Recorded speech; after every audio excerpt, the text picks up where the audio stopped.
Have you ever started the chase as Legion, hit someone with your feral frenzy, and sprinted to the next survivor like it's some sort of murder relay race? Only for everyone then to scatter and begin the world's slowest, saddest, very painful mending animation. Yeah, that's the Legion, and that is their gameplay in a nutshell. They are fast, they are frantic, they can injure an entire team in under 20 seconds. Yet, somehow, nobody even wants to play them. So, what happened to the Legion, and why did they fall from the meta? Welcome back to Forgotten Foes of the Fog, the series where we break down Dead by Daylight's most overlooked killers and figure out exactly why they have faded into obscurity. Today, we're heading into pure teenage chaos with one of the most notorious killers in Dead by Daylight's history. A group so infamous that they once sparked one of the biggest balance controversies the game has ever seen. Introduced in Chapter 10, Darkness Among Us, the Legion brought something brand new to the Fog.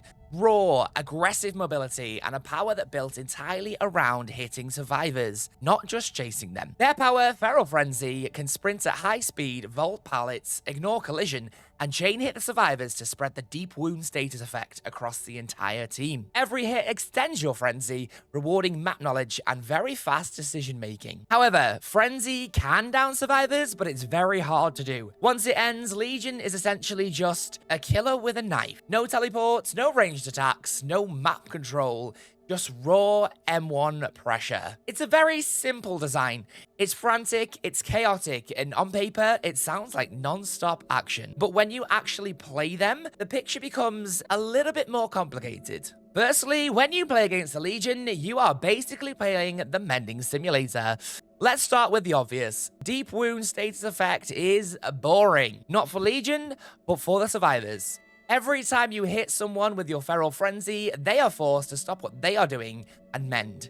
There's no chases, there's no loops, there's no interaction. There is literally just squatting and mending. And because so many Legions run Thanatophobia or Sloppy Butcher, the entire match can slow to an absolute crawl. Survivors aren't playing Dead by Daylight. They are playing a timed skill check chore while Legion just sprints around tapping people every couple of minutes. This creates a really weird dynamic. Survivors feel miserable and they either give up, go AFK, or just completely disconnect from the trial. And Legion players, they don't get a fair and real match. They don't get chases, they don't get mind games, they just injure the team and watch everyone reset before doing the exact same thing over and over again. It's a power that creates pressure, but almost no engagement, and that just kills the fun for both sides.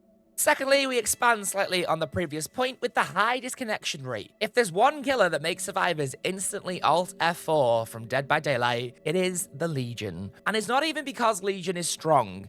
It's because playing against them feels repetitive, and honestly, it just gets to the point where it feels exhausting and pretty pointless. When you get hit by the Feral Frenzy, you know exactly what's coming. The mending, the slowdown, the exact same process happening again and again within a 2-minute time frame. Because Legion's entire kit revolves around poking you over and over and over. So, what happens? Survivors don't want to stay. They DC mid-frenzy, they kill themselves on hook, they just completely stop trying in that particular trial. And if you're the Legion player who wants to have a good time, the match just collapses before you even get to enjoy it. It's the worst paradox in the game. Legion causes DCs, but Legion also gets ruined by DCs, because you can't chain hit or pressure anyone if a survivor count drops far too fast. And let's be honest, playing against bots is just no fun. Thirdly, they've got a very unrewarding power with almost no snowball potential. Here's the very harsh truth. Feral Frenzy does not lead to kills. It delays gens, it delays objectives in general, and it spreads the deep wound status effect. It's annoying, but it's not lethal. Once your Feral Frenzy ends, Legion has to chase survivors normally. And without any mobility, slowdown, map pressure, anti-loop, it becomes incredibly easy for survivors to reset the entire match after every frenzy chain.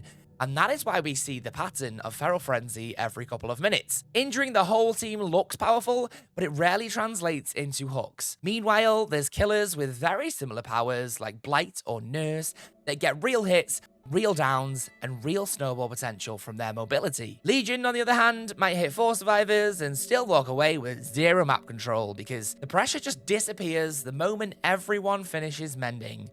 It's a power that feels busy, but does not build momentum, and that makes Legion weaker at high-level plays than almost any other killer with a very similar ability. And lastly, there is far too much dependency on specific perks.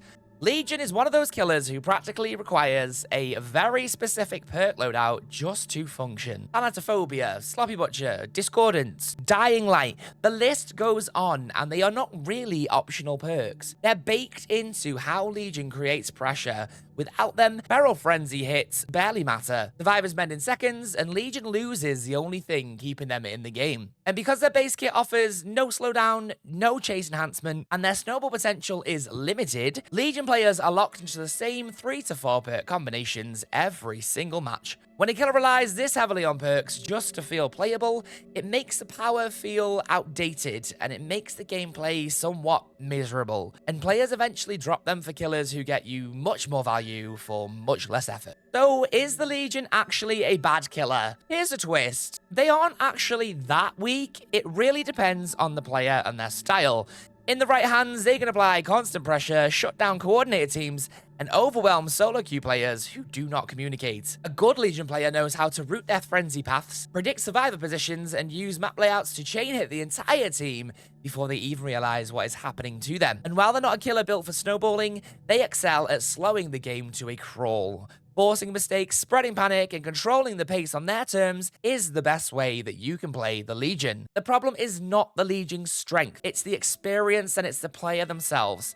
A power that frustrates survivors and does not reward killers. It's kind of stuck in a meta where lethality and fast aggression dominate. So, what do you think? Is the Legion a misunderstood, slowdown machine trapped behind outdated design? Or are they a killer who needs a modern rework to truly shine in today's meta? Let me know what your thoughts down in the comments below, and next time, we're diving into the fog with a killer who terrifies you without even being seen. Yes, we are focusing on Sadako herself, also known as the Onryo. If you've made it this far, I appreciate you for sticking around for the bite-sized deep dive into the Legion. And if you've enjoyed today's video, make sure you drop it a big thumbs up and drop a cheeky subscription so you can catch the next episode of Forgotten Foes of the Fog before anybody else. Thank you so much for being here today, and I will catch you on the next video.